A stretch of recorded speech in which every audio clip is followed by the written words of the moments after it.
Hey, why is it? Okay, hey, it's me. I'm back. I wanted to make another video about like my updates with my health and all that. I'm in my well, that's my kitchen and then that's my living room, so I'm in the area in between, and my cat is walking around. But yeah, so let's start with the update. So tomorrow is my last day on antibiotics. It was technically supposed to be today, but I had like missed a dose, so I have like one extra dose or something to do. But I should be finished tomorrow morning with my antibiotics. I'm feeling a lot better. My weight is up. Not like it should be up more. Toby, I swear to God. Don't knock it. No. No. It should be up more, but it's not. But that's also because I don't think I've been eating as much as I'm supposed to, and I don't know if you can see all these boxes over here. Some of them are for my antibiotics, like it's like flushes and alcohol wipes and stuff like that, and then some of them, oh, he's gonna sit on my lap. Some of them are actually my tube feedings. Hi, baby. That I do at night, or that I'm supposed to do at night, that I haven't done yet because I have to clean up my room and set up the stupid pole and like basically I like all you have to do is press a button, but you basically dump this stuff in a bag and then it like puts it through into your body overnight, which is good in theory, but I'm really working on, when I say working on, I mean I'm thinking about working on being more diligent with my medicine. But that brings me to my next topic. I think I've mentioned it here before. Oh, I got my hair trimmed yesterday by my lovely coworker, Allie. So it's like super shiny and nice, so that's why I have it down right now. Normally I wear it up in like a bandana thing. He's like scratching at my legs. Okay, Dobie. But, so I think I mentioned this before about disability. I'm pretty sure I have a whole video dedicated to it. I have made the account so that I see what my disability check would be if / when I get disability. And the next step is to decrease my hours at work, because right now I'm working about 24 hours a week, and to be on disability, you can't go over 20 hours a week, but when I was talking to the attorney that works with the CF Foundation, she said that in order to apply for disability, it makes things much easier if I'm only working 15 hours or less. So right now, I'm working 4 shifts a week, and they're each 6 hours.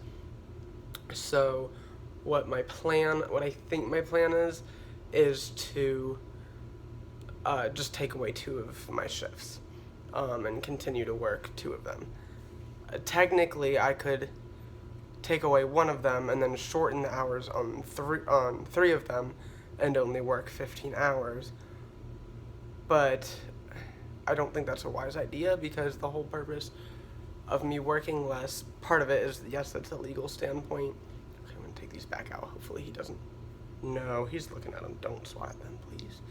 Part of it. Stop. They're going back in. Part of it is because of, obviously, for legal reasons, but like I can't get disability if I work more than that, but also I really need to work on creating a routine, because I was trying to think of what worked before and why it's not working now, and I declined definitely when I moved out on my own and had a lot of freedom, and I don't think I really realized how much of a routine that I had before, because like when I was in high school, it was like Monday through Friday, I'd wake up at like 5:30 in the morning, I'd go and I'd do my vest and my nebulizers, and then I'd eat breakfast, I'd go to school, I'd eat lunch, I'd come home, I'd eat, I'd go to work and I'd eat, or I'd not go to work, but then I'd still eat again before I went to bed. So I was having 4 meals a day, and it was like that every day, like except for weekends were different, just depending on what I was doing. And even when I got a job, it got a little more difficult because sometimes, like, okay, I'm eating a Lunchables, whereas if I was at home, I'd be eating, like, an actual meal or something. But work was also nice. I worked in a grocery store, so sometimes, like, I know I wasn't supposed to do this, but we had to wear an apron, so sometimes I would, like, have, like, pretzels, like, in my pocket and, like, eat as I'm, like, going throughout the store or whatever. Pretty sure it's, like, very unprofessional, but I did it because I really like pretzels. But all I'm saying is that routine really helped me, and I think I really need to get back into that. And I think if I have it where I'm still working 3 days, that's still really, like, it's a little bit more than half of the week that I have a routine, which is still good. But, like, I really think I just kind of need to start, like more than that. And like I said, when I was in high school, it was Monday through Friday. I did the same thing, and then Saturday and Sunday, it depends what I was doing. But that was 5 days a week, and I was basically having the same schedule. And so I really want to get into that again. And then, of course, it's not like I'm not doing anything on the other 2 days, but it's just a little bit different. But even if, like, let's say I completely fail, like, I'm still working, Sundays and Tuesdays or something. Even if on Sundays and Tuesdays I didn't eat anything and I didn't do any of my medicine and blah, blah, blah, blah, blah, I still have 5 days out of the week that I'm doing things right, and I think that that is a step in the right direction. And I'm really trying to prioritize my health. I think my biggest concern, or I don't know if it's my biggest, but one of my concerns is that I'm gonna have all this time, and, like, routine would be very easy if I wasn't super social. So, like, when I'm very sick, I just sit at home. And if I have nothing to do, it's a lot easier. But I worry that once I have more time, that I will have, friends who, I have friends who want to see me. He just sneezed on me. Bless you. But I have friends who want to see me, I want to see them, blah, blah, blah. But I just worry if I schedule out my day, like, it's not as easy as being like, oh, you do nebulizer in the morning and at night. Or, like, whatever. It's like, okay, I have to make sure to eat 4 times a day. So I need to make sure to be awake by this time so that I can eat. And then I need to do my treatments in the morning. And I also need to probably do my treatments before I eat, because if I eat and then do my treatments, I might cough and throw it all up. And then it's like I didn't even eat. And then I need to make sure to eat 4 times a day. So that's, you take it, if I'm sleeping from 10 at night till, like, even just 6 in the morning, I only have 16 hours now to eat 4 times. So that's basically every 4 hours. So I don't, and, like, when I say eat, it's not like, oh, I need a sandwich. I really should be eating, like, cooked big-ass meals with, like, 1,000 calories, which is much harder to do when I'm visiting friends and stuff like that. So it's going to take a lot of prioritizing on that, and as well that, like, maybe my friends need to come to my apartment instead of me going there, or maybe I can't hang out with them at something, like, I don't know, like, if they invite me somewhere. And I think that's going to be a big struggle for me, because I don't like that. Basically, I know I'm not going to enjoy having to say no to seeing people, because one of my favorite parts about life is connecting with people and spending time with people that I care about and all that kind of stuff. So to have to limit that, or to have to, like, manage that is probably going to be an issue for me. And I think that's something I have definitely already gotten better at it, but it's still something that I have to learn. There's also the financial aspect, but I think I'll be okay from what I was looking at with disability and still being able to work and stuff. And because I guess, like, if you work then they lower your disability check by basically half of what you make. So, I don't know. It's kind of confusing, but I'm pretty sure I'll be fine. So, whatever. But that's my biggest concern about disability, is I want to make sure that I'm not just going on disability and then still not taking care of myself. And that's, like, I half don't trust myself. And that's part of the reason why it's taken me so long to even consider disability, because, like, everyone's like, oh yeah, you'll have more time, you'll have more energy, blah, blah, blah. And that's true, but that doesn't really necessarily, like, that's only part of the problem. That's only part of the reason I'm not doing what I'm supposed to. So I need to figure out, I need to figure out how to fix the other part. And in addition to that, I actually am reaching out and probably going to a therapist that kind of specializes in people with chronic illness, or has like a better grasp on that. Because I did talk to my gender therapist about it, and she was like, I'd probably recommend that you see someone who knows a little bit more. And I was like, okay. So I actually have to call my social worker today and figure out about that. But I don't know, that's where I'm headed. As for the lung transplant thing, that's like so overwhelming, and nothing has even happened yet.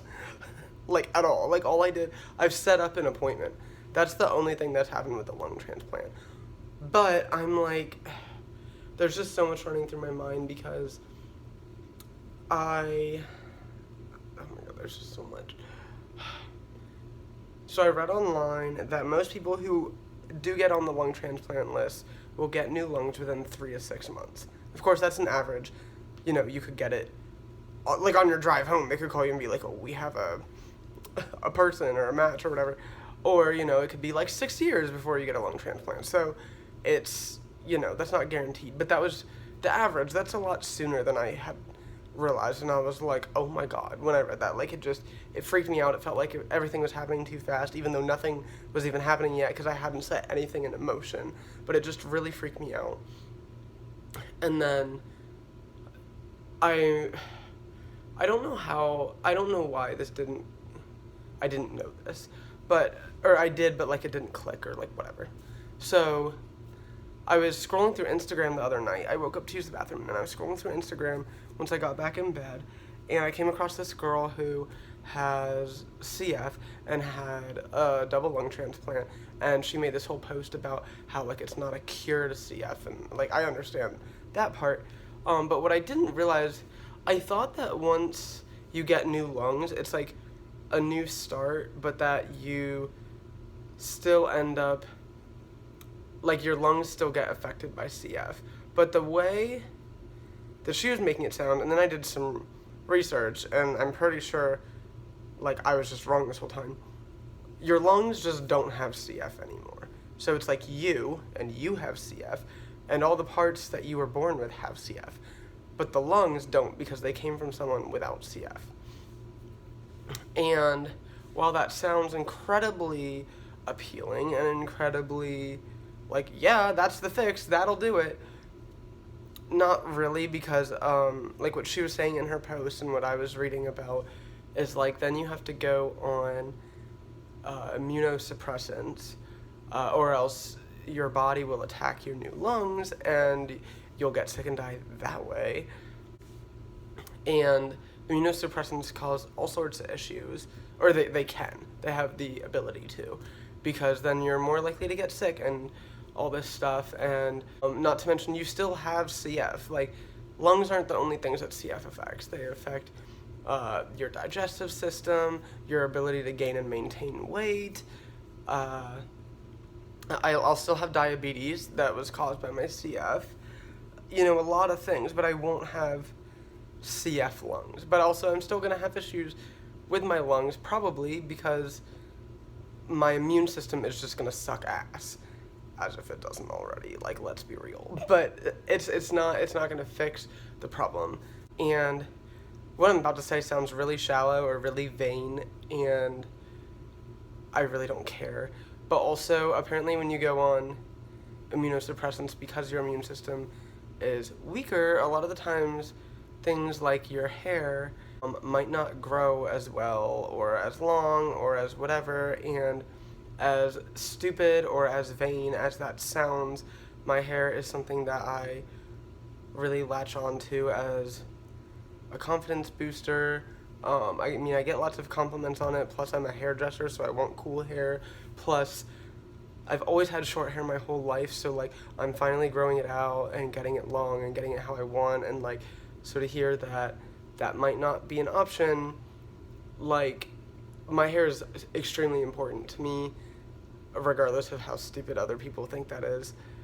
And so that's just something that I would have to think about, or at least like accept that that's gonna happen, or that could happen. So that's another thing that I didn't even think about until I saw this girl on YouTube. I typed in something about growing long hair, like how to grow long hair, blah blah blah.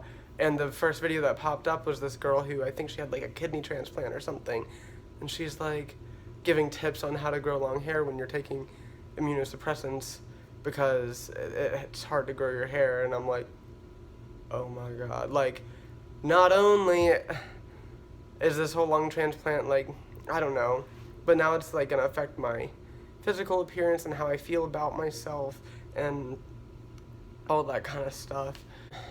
And then also another thing that I'm really like, I don't even know where to turn with this.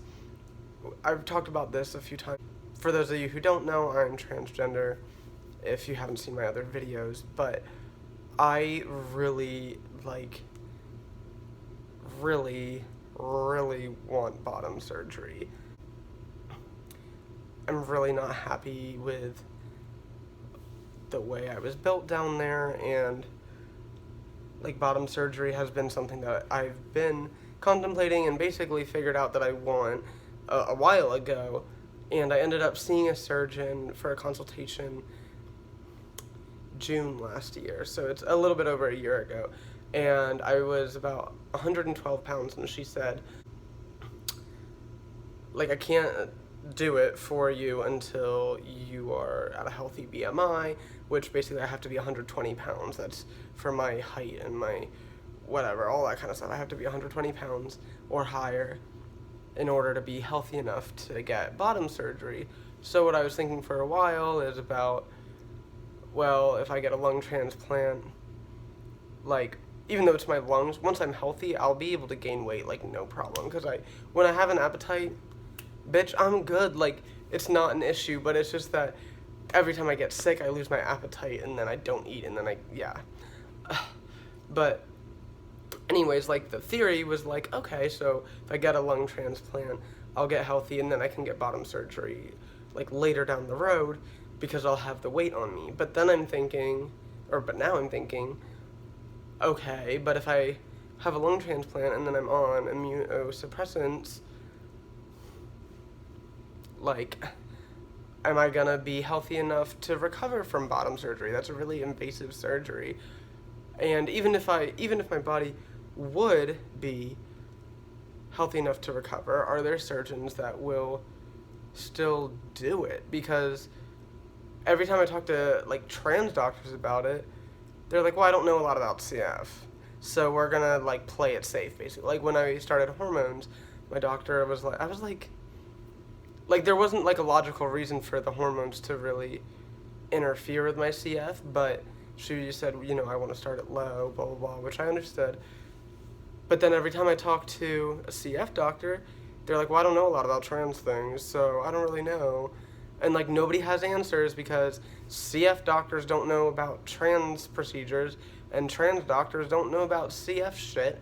And so they just kind of take a guess. And I'm like, I'm gonna need a real answer because I'm living with both of these. But I don't know. So I'm frustrated with that, and then I'm thinking maybe I should try, like, I mean, I've been trying to get healthy, so, like, bitch, it's not working. But I'm wondering if maybe I should wait to go on the lung transplant list to see if going on disability would be enough for me.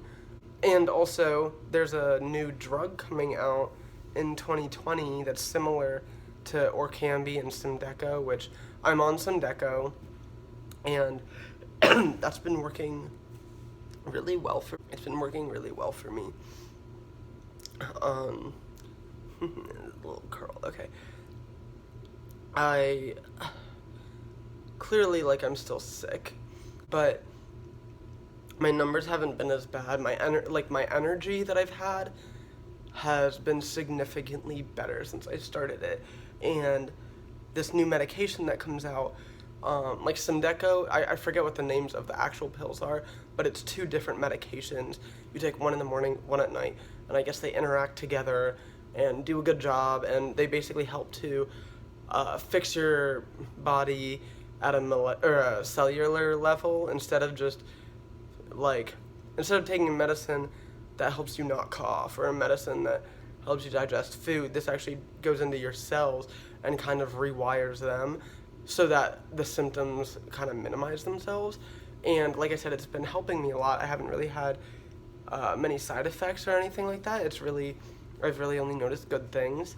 And the medication that they're coming out with in 2020, I don't know what it's called, but it's basically, from my understanding, it's Symdeko with an added medication. So like I said, it's 2 different medications. They add a 3rd one, and I forget exactly what the statistics are, but I think it's had like people's lung function has gone up like 10% on average or something, which is like amazing, because when I'm healthy, I think my baseline is around 35. When I'm sick, it's probably like 25. And to go up to 45, like, my doctors recommended that I see the lung transplant person, dude, whatever, because I'm consistently under 40.